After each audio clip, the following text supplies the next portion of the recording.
The reason I'm recording in my car today is because I wanted Terry in the video, and the only way I can get him to kind of stay still and be at my level is by being in the car, because in a minute he'll come and stand in his little position where he gets up front.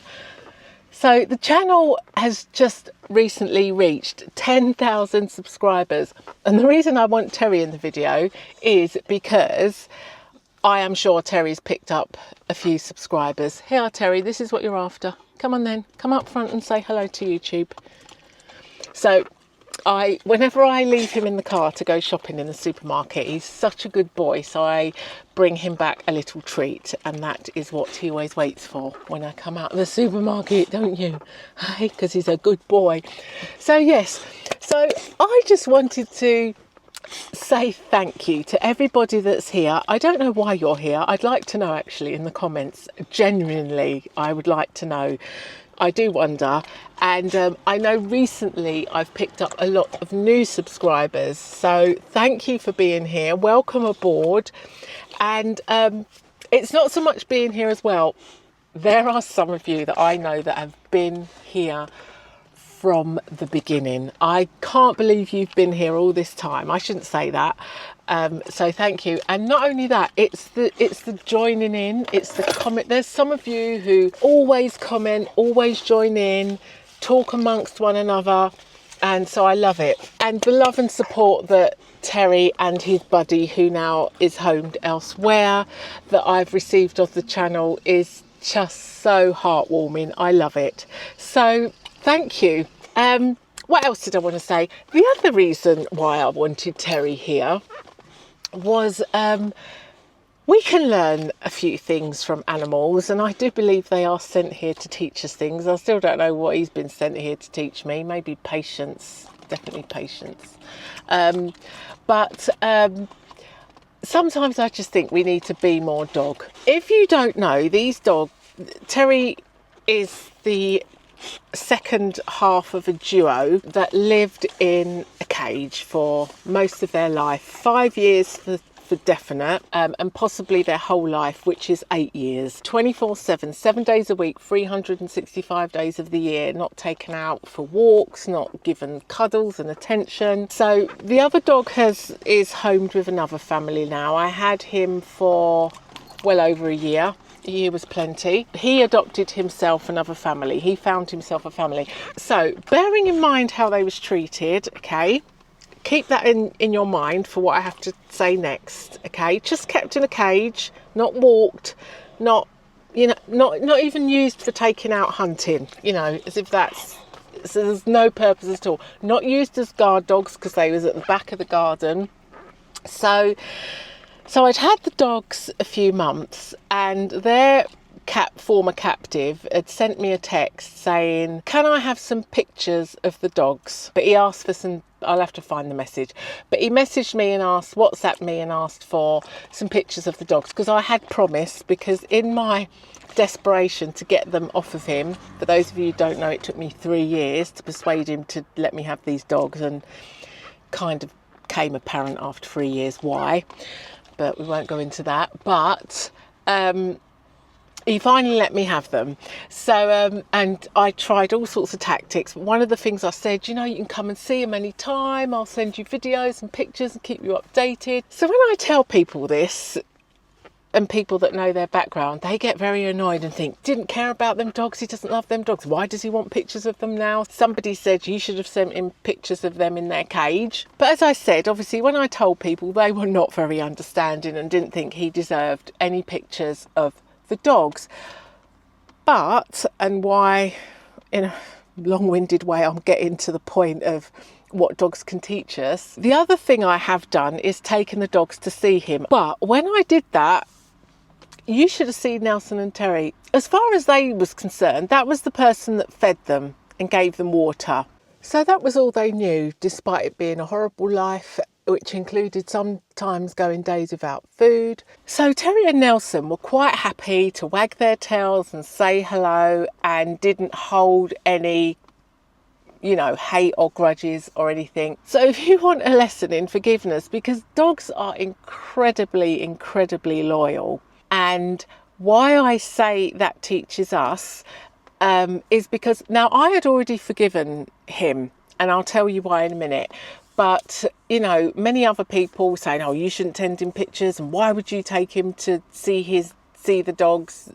Why would you take the dogs to see him? He doesn't deserve it. He doesn't deserve anything. But we have to show compassion and we have to show forgiveness, because when I met the dogs, they were 5 years old. But yeah, because they was 8 when I managed to finally get them, and it took 3 years. Yeah, so they were 5 years old. And he was 19 years old, which meant when he got those dogs, because I do know he had them since pup, he was 14 years old. That's a child. And somewhere along the line, that child has learnt that it's okay to treat dogs like that. And that's how dogs are treated, and that's how okay. So, it was a family affair. This is a child, and there are all people around, including other family members, including the landlord, everybody that thinks it's okay for these dogs to live like that and be treated like that. So that is why, for me, I forgave him a long time ago. That's what he had learnt. So we have to show not tell. We have to show compassion, we have to show forgiveness, and we have to show how dogs, people and anybody, how things should be treated and how we should treat one another in this world. But anyway, that's just to say why I had forgiven. I mean, when you think about it like that, this is a 14-year-old child that somehow has learnt that that's how dogs are treated. So yeah, the other thing, bearing in mind that these dogs never came out of their cage, right? No walks, not hours of walks every week. This dog gets taken out every single day, minimum twice a day, often 3, every single day, come rain or shine. He also gets taken places that I know he likes to go. One of them being here, excuse me, I'm going to sneeze. One of them being here, the city park. He loves it. Why he loves it is because he likes the smells. The one thing they miss, the one thing I've noticed that overstimulates them and they go crazy for is smells. So when I walk just near home, because it's just rural and it's farmland, obviously there's other dogs there, and he sniffs and he knows where they've been and where wild animals has been, and he has a bit of a sniff. But in the city park, obviously because dogs are walked there every day, lots of dogs, there's all big apartments around the park, so lots of people walk their dogs. There are so many smells and he goes crazy. Now, you want to hear the carry on the way to the park.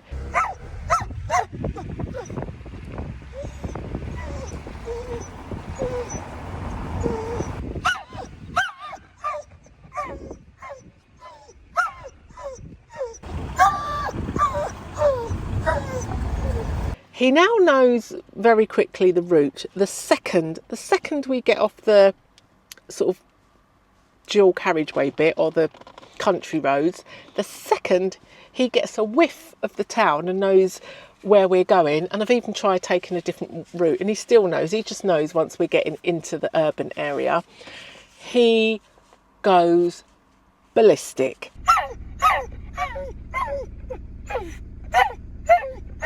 We're here now. Should we go there?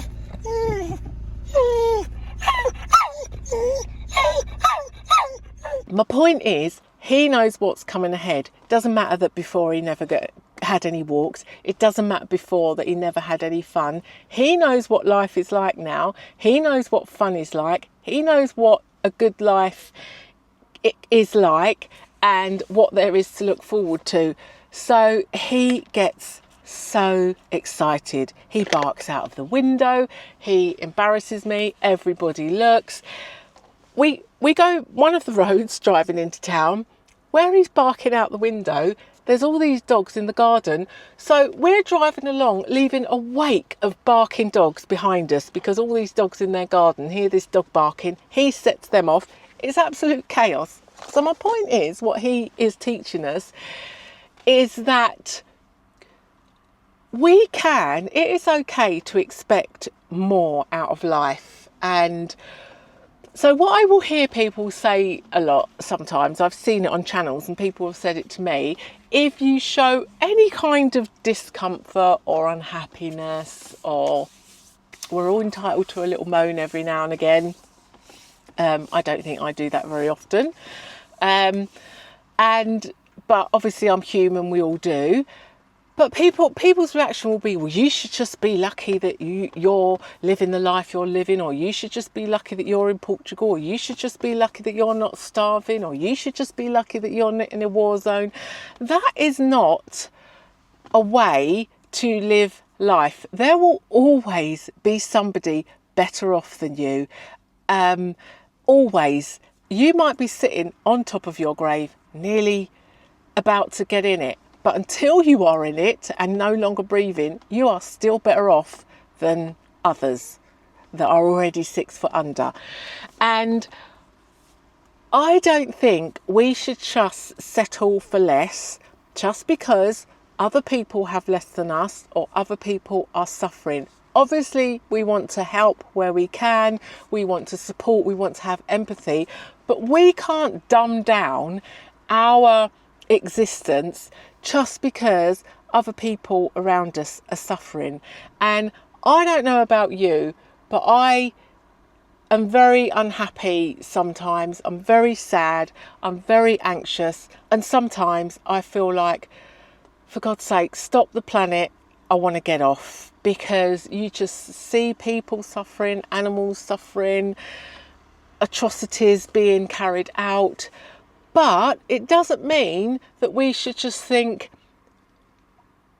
I won't strive for anything more. I won't strive for happiness. I won't enjoy what I can and strive for more things to enjoy just because I'm better off than many others in the world. So I think Terry reminds me of that, because I don't know about you, but if ever you're down, you kind of get more depressed thinking, what have I got to be depressed about? I've got a roof over my head, I've got food, I'm safe, I'm well. And then you get more annoyed with yourself and more depressed for feeling depressed. Tell me if that ever happens to you. And I mean, it can help to remind yourself how good things are. I'll give you an example. In the summer, you have all the village festas here in Portugal. And my village festa was right outside my bedroom window. The speaker, I'll show you I'll put a picture in. The speaker was right outside my bedroom window, and I was dreading it. I was thinking, I'm not going to get any sleep for 3 days, because I don't know if you know that they literally go on till about 3 in the morning. So I was psyching myself up, working myself up all week about, oh God, it's going to be a terrible weekend, because I got the weekend wrong. I would have actually went away. Actually, luckily, I was away for one night. I had arranged to go and see somebody, and I didn't realise it was that weekend. So luckily, I was away for one night, and then I just had to endure the 2. But then at one point, I just thought, for God's sake, there are people who have got this kind of noise going around them. Bombs, guns, drones, and their safety is at risk. They don't know, let alone whether they're going to get a good night's sleep or not, but they don't know if they're going to wake up in the morning. They do not know whether they're going to be killed in the night. So immediately I was like, it's fine. A couple of nights, no sleep. It is fine. I'm safe. I am well. It is just a bit of noise. So sometimes it is good to remind yourself how good you have things, but I don't think you should dumb down your life and not strive for more and feel guilty about being alive and well, having a roof over your head, having food, but then wanting more than that and wanting fun and joy and excitement. That's what I think Terry's taught me anyway. Right, I think I'm just going to step outside, let Terry stretch his legs a bit, and then I'll carry on talking to you.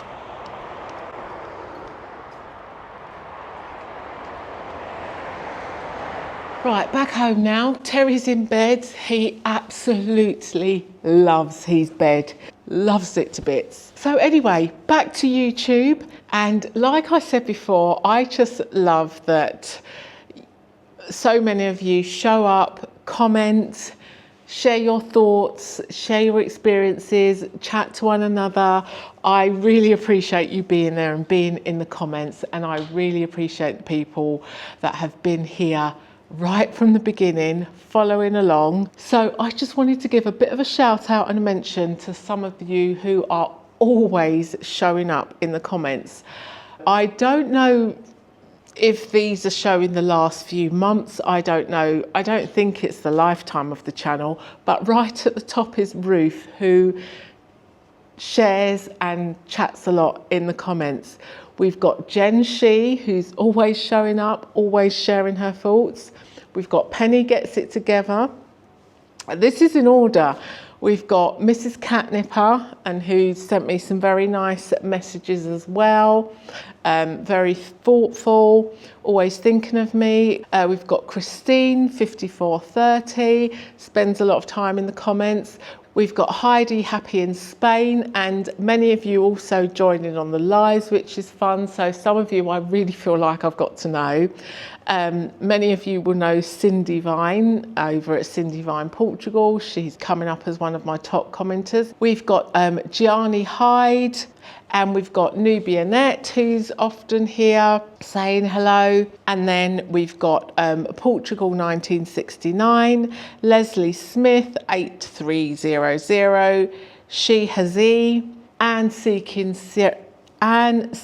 Serenity. We've got Melinda, we've got Alice Connor, the Fat Baker. I haven't seen them for a while. Then we've got Shelley Rock and her clan of pups. I hope they're all doing well. She's got a few rescue dogs of her own. We've got Sheila Joseph. We've got Yomi. We've got Daff, or Daff's Zero. We've got Judith, even though she gives me a hard time in the comments and is often telling me off for waffling and stuff like that. But she's here for some reason. We've got Fui McFadden, who's commented quite a few times. We've got Pedro Pioan. I hope I said that right. We've got Lulu Fontaine and Teacher August. So I really appreciate, as I say, I don't know whether this is the last few months, where this has come from, but this just shows me in order the top commenters. So thank you for being here. Thanks for showing up. The other thing is, talking of YouTube, I was thinking about channels I'm enjoying at the moment. Obviously there's a lot. I mean, I spend a lot of time on YouTube, but I just wanted to mention a couple of channels that I'm really enjoying at the moment. And I tell you, there's just so many channels just popping up all the time. I'm not just talking about Portugal channels, I'm just talking about generally on YouTube. So you know how, like, recently I've been recommended some really good books, and it's just great because you think, this person clearly knows me well, because the books she has recommended to me I've absolutely loved. And then also recently I was talking to someone about a trip to France, and then they sent me a channel for someone talking about France, and I love it. And so I just thought I'd share a few of my channels, and if you, especially if you have gotten to know me, if there's any channels that you think I might like, feel free to recommend them. So you may have heard me once or twice talking about houses and housing in here in Portugal, and also my love for nature. So there's this channel, there's this architect, Christina Ransbury. Oh, if you like sustainable design, nature connected design, her channel is brilliant. I came across her when I was just looking up information on designing houses properly, passive solar, not passive houses, which are all very mechanical and sealed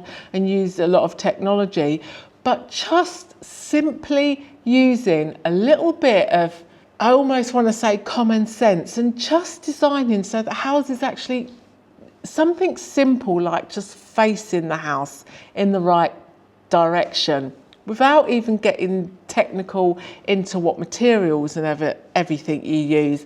I mean, her sort of strap line is, or her description, her bio is, empowering first-time landowners to lead the design and build of their own resilient, nature-connected home. If you know me, you know I am so much about being connected to nature. Nature connected home, harmonising natural building systems. She just keeps me sane, because when I'm talking about the way houses are facing, I'm talking about light, I'm talking about connecting to nature. Sometimes I feel like, is nobody else thinking about this, talking about this? Does nobody else care about this? She keeps me sane. She is brilliant. So loving her channel. And the channel that I mentioned that my friend had recommended to me is is French Lifestyle by Johnny Benoit. I think that's how you say it. Hope I said that right. But he is so, I mean, he's just, he's a French national, but he's lived abroad, come back to France, and is sharing France with his sort of a new set of eyes after being away from France for a while and coming back. But he is just he's such a wordsmith. I just love his wit and his humour and the way he describes his fellow countrymen and his country. So enjoying that one. Another one is Elise over at the flip side. She, like me, likes hiking with her dog, likes nature. So I'm really enjoying her channel. And she is one clever cookie. She is just currently doing a van conversion all by herself. She's a tough cookie, even down to driving to France from her previous home in Turkey. She is a trooper. I'm really enjoying her channel at the moment. But yes, I do enjoy a bit of YouTube. I am a bit addicted. So yes, thank you for being here.